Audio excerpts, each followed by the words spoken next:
I think disease education, one way to think of it is in more of a creative campaign that might be better suited for commercial.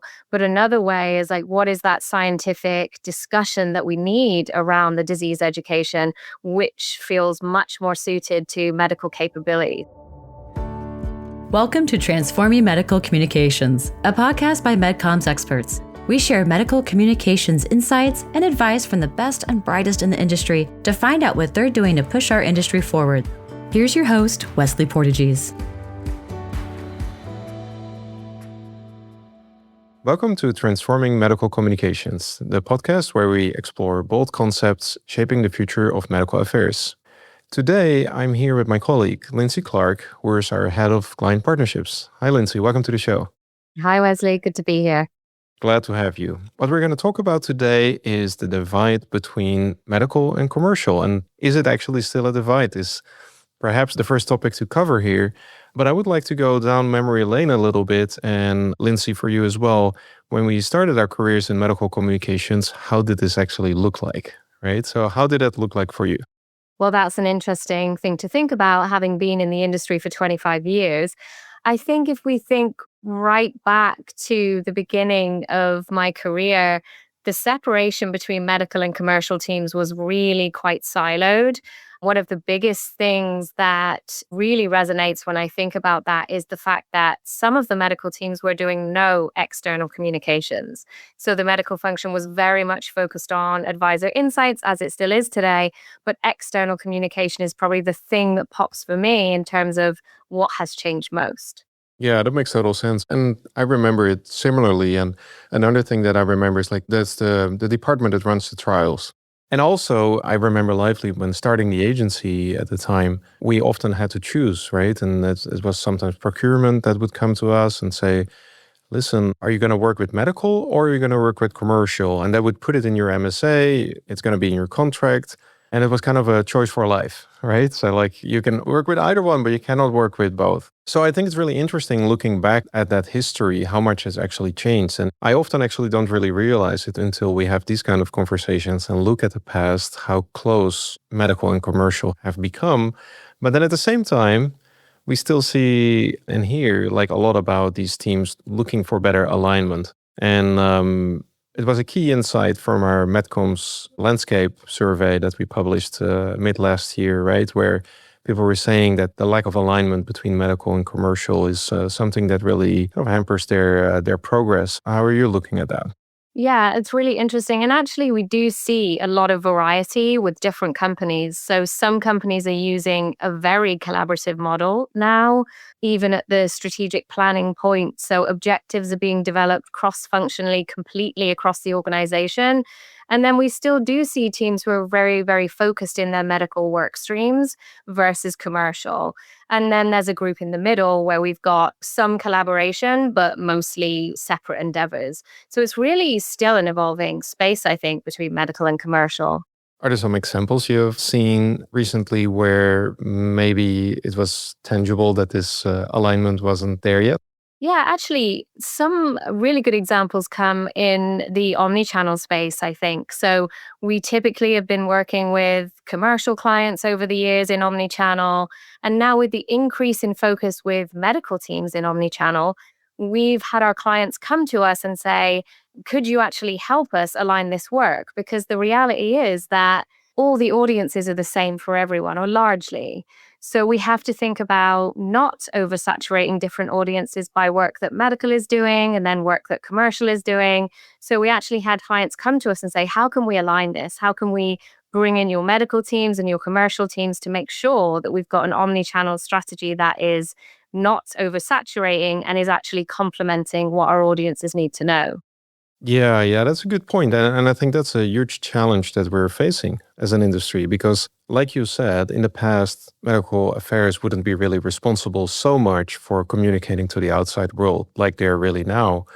So historically, commercial has been driving that. Now, in the meantime, medical affairs really developed as an organization that is actually responsible for a lot of those communications. But then, indeed, how do we make sure it's not overlapping? right? And even if you look more practically from a channel perspective, we're helping more and more clients, for instance, to get onto social media and third-party platforms and have their own medical affairs website and all of these things.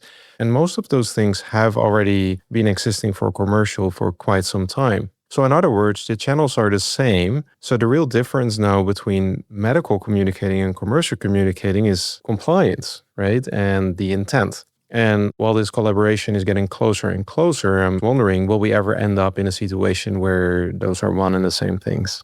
I think that would be certainly something that's quite difficult to imagine just from a compliance perspective. I think the function of medical and commercial will always have really strong, distinct goals, but there's more opportunity than ever for coordination, to align strategically. So I think while the teams get closer, obviously there's still a distinct function for both. Is MedComms evolving faster than your team can keep up? You're not alone, and you don't have to navigate it alone. Wesley Portegies, host of Transforming Medical Communications, is offering a limited number of free 30-minute consultancy sessions for medical affairs professionals. Whether it's medical communications, field medical, or medical affairs training, these sessions provide an opportunity to address your real-world challenges, pressure test ideas, and walk away with practical strategic insight for your team. No fluff, just strategy. Follow the on-screen link or in the show notes to book your free session now.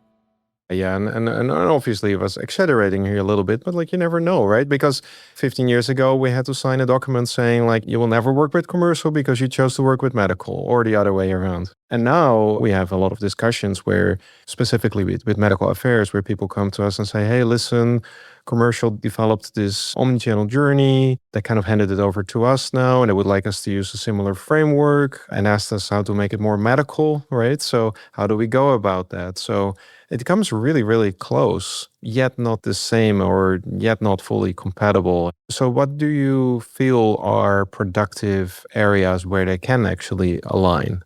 Yeah, I mean, like I said, omnichannel is definitely one of those. I think if we think about medical omnichannel execution and commercial completely separately, we do risk things looking uncoordinated for target audiences.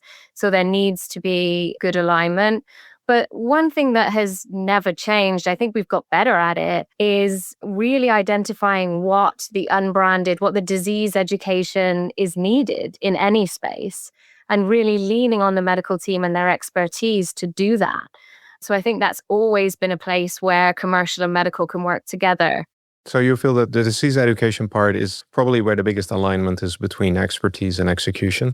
Yeah, and it's interesting because it can be done in either function. Like we're saying, commercial does a lot of disease education. Medical is also very well placed to do it.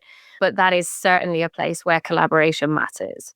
Yeah, it's funny you say that because recently we had, quite a few discussions around that topic with actually a few different clients. And it's interesting because on one day I would speak with a medical person saying we want to run this program.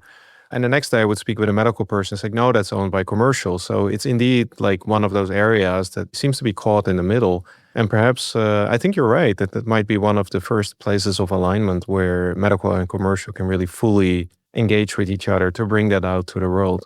I totally agree. I think disease education, one way to think of it is in more of a creative campaign that might be better suited for commercial. But another way is what is that scientific discussion that we need around the disease education, which feels much more suited to medical capabilities. So you can find aspects of disease education that would fall into either category, I think.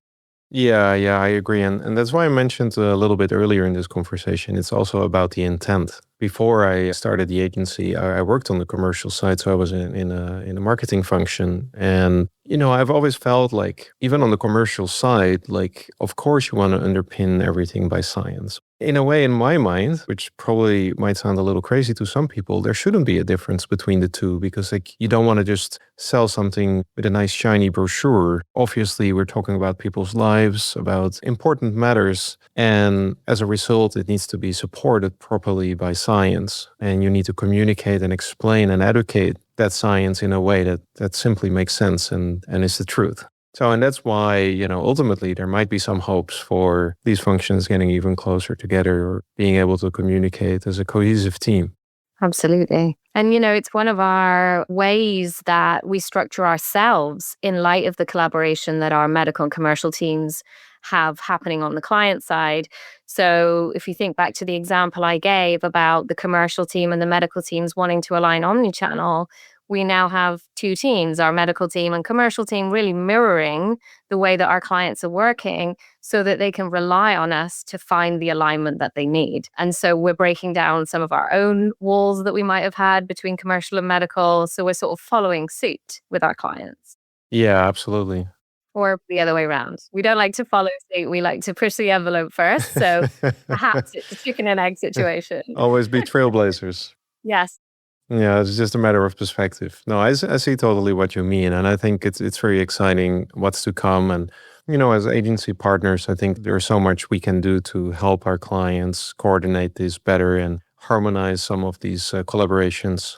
Just one more thing I might add, Wesley. I do think we have to recognize that companies are at different stages in all aspects. So some companies are very much earlier in their omni-channel journey. They're very much earlier in the setting up their medical team. So it's really always been a continuum in pharma. So those that are bigger pharma that are on the more front edge, and then those that aren't. So I think for us, it's really just helping to support clients at every stage that they're in. That's actually a really good topic, and especially if I look at some of the really, really small companies we're working with, sometimes there is no medical affairs department. And there are situations where it's the chief commercial officer being our contact, still needing medical information or medical communications, but the team might not even be in place yet. And it's probably led with commercial when it comes to the company growing, from what I've seen. And then slowly but surely, they start building up the medical affairs function. And I agree with you. And the further they grow, the more that alignment is going to be important. But ultimately, it kind of starts as one, which is an interesting observation. So yeah, thank you for being here today, Lindsay. I really had a lot of fun talking about this interesting topic with you. Looking forward to keep trailblazing on that. Yes, absolutely. Thanks, Wesley. Thank you. Transforming Medical Communications is brought to you by MedComms experts. To find out more about MedComms experts and how we create some of the most cutting-edge medical communications programs anywhere in the world, visit www.medcoms-experts.com. And then make sure to search for Transforming Medical Communications in Apple Podcasts, Spotify, and Google Podcasts, or anywhere else podcasts are found. Make sure to click subscribe so you don't miss any future episodes. On behalf of the team here at MedComms Experts, thanks for listening.